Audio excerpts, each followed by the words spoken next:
إن الحمد لله نحمده ونستعينه ونستغفره ونؤمن به ونتوكل عليه ونعوذ بالله من شرور أنفسنا ومن سيئات أعمالنا من يهده الله فلا مضل له ومن يضلله فلا هادي له أشهد أن لا إله إلا الله وحده لا شريك له وأشهد أن محمدا عبده ورسوله اللهم صل على محمد وأزواجه وذريته كما صليت على آل إبراهيم وبارك على محمد وأزواجه وذريته كما باركت على آل إبراهيم إنك حميد مجيد رب اشرح لي صدري ويسر لي أمري واحلل عقدة من لساني يفقهوا قولي رب زدني علما سبحانك لا علم لنا إلا ما علمتنا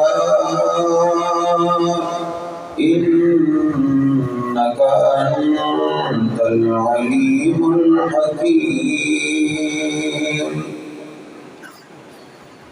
أعوذ بالله السميع العليم من الشيطان الرجيم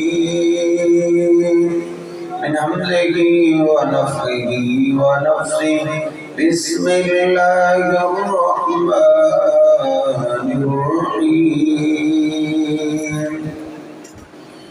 يا أيها الذين آمنوا اتقوا الله حق تقاته ولا تموتن إلا وأنتم مسلمون سبحان ربك رب العزة عما يصفون وسلام على المرسلين والحمد لله رب العالمين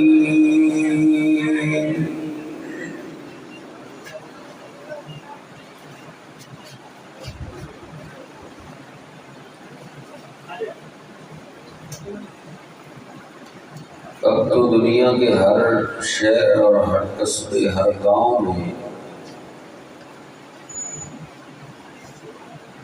5 ٹائم یہ صدا لگتی رہتی ہے کہ اللہ اکبر اللہ اکبر۔ اس کا معنی یہ ہے کہ اللہ سب سے بڑا ہے، اللہ کی برابری کرنے والا بھی کوئی نہیں ہے، اللہ سب سے بڑا ہے۔ وہ اتنا بڑا ہے کہ اس کی بڑائی کا انسان اندازہ نہیں لگا سکتا۔ ہماری سائنس ترقی کرتے کرتے یہاں تک پہنچی ہے، کہتے ہیں جو ہمیں سورج دکھائی دیتا ہے، یہ سورج ہماری ساری زمین سے 10 لاکھ گنا بڑا ہے۔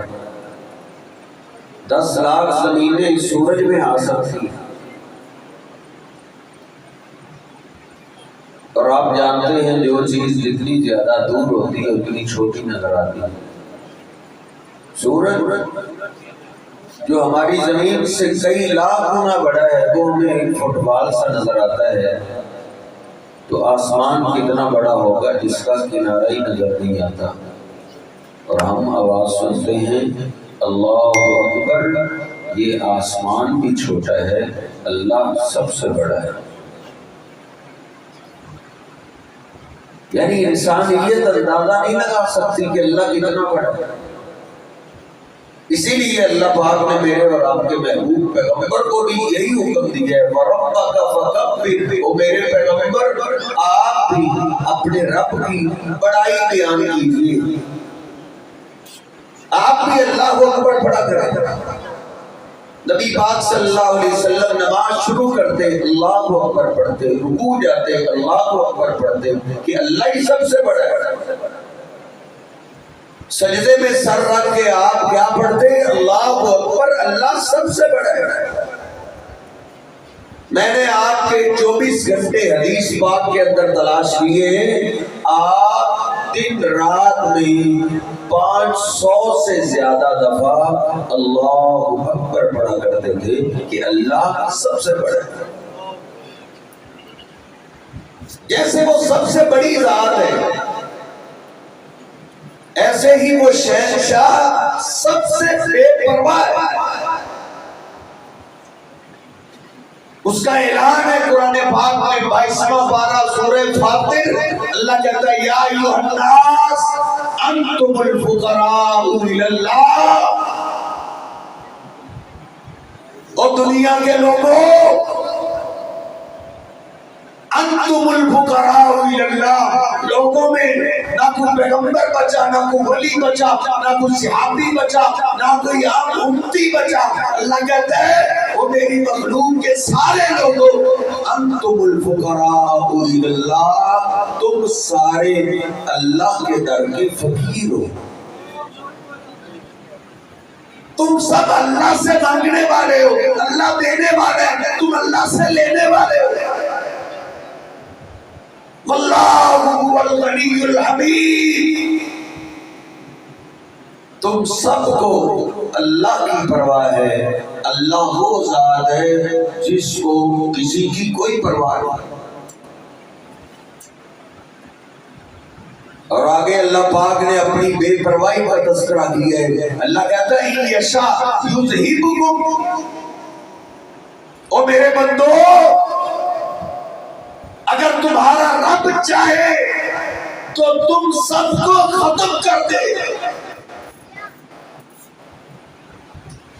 اب تو آدھا پاکستان سیلاب کی زد میں، اللہ کہتا ہے اگر اللہ چاہے پوری کائنات برباد کر دے۔ وَيَأْتِ بِخَلْقٍ جَدِيدٍ، اگر وہ شہنشاہ چاہے اسی لمحے میں ایک نئی مخلوق پیدا کر کے نیا جہان بسا سکتا ہے۔ وہ اتنی بڑی ذات ہے، اللہ کہتا ہے وَمَا ذَلِكَ عَلَى اللَّهِ بِعَزِيزٍ، ایسا کرنا اللہ کے لیے کوئی مشکل نہیں۔ وہ سپر پاور ذات ہے، اس کے فیصلوں کو کوئی روکنے والا نہیں، اس کو کوئی ٹوکنے والا نہیں، اس کو کوئی پوچھنے والا نہیں، یہ کیا تو کیوں کیا، یہ نہیں کیا تو کیوں نہیں کیا۔ وہ سپر پاور ذات ہے، جیسے چاہتا ہے کائنات میں کرتا ہے۔ اللہ کہتا ہے سورہ توبہ کے اندر اولا یرون انہم یفتنون فی کل عام مرۃ او مرتین، اللہ کہتا ہے کیا لوگوں کو سمجھ نہیں آتی ہر سال ایک یا دو بڑی بڑی مصیبتیں ان پہ آتی نہیں ہیں؟ کسی سال ایک مصیبت آتی ہے، کسی سال دو مصیبتیں آ جاتی ہیں۔ اللہ کہتا ہے اتنی بڑی بڑی مصیبتیں میری نشانیاں دیکھ کے بھی ثم لا یتوبون، پھر یہ توبہ کیوں نہیں کرتے؟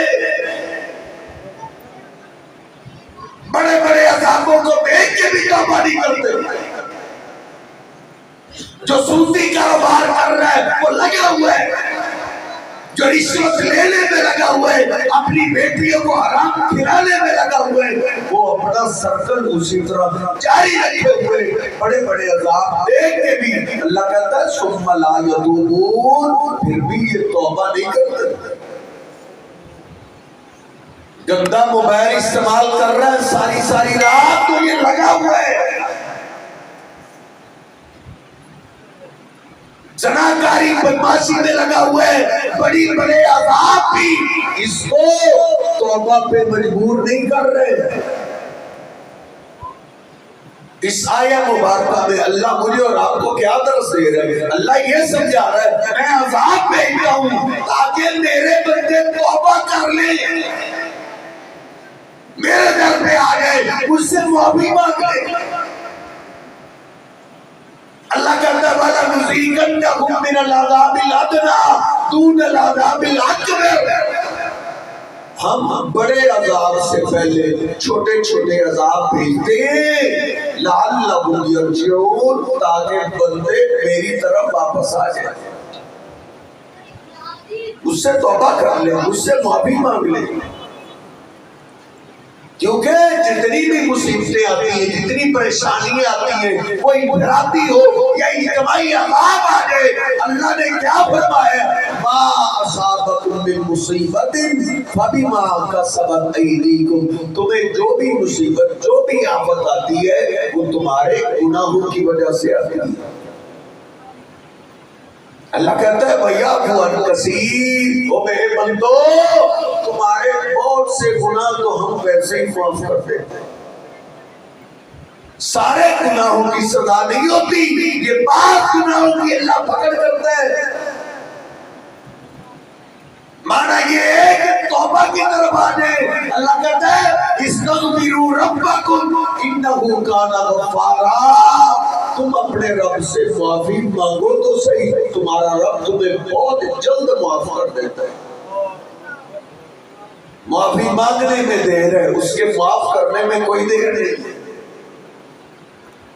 کوئی ایسی شرط نہیں ہے سارے لوگوں کے سامنے تو مجھ سے معافی مانگ، پوری دنیا کو پتا چلے اس نے توبہ کر لی، اس نہیں۔ اللہ کہتا ہے تنہائی میں جب تجھے کوئی نہ دیکھ رہا ہو تو تنہائی میں میرے پاس آ جا، تیرے معافی مانگنے میں دیر ہے، رب کے معاف کرنے میں کوئی دیر نہیں۔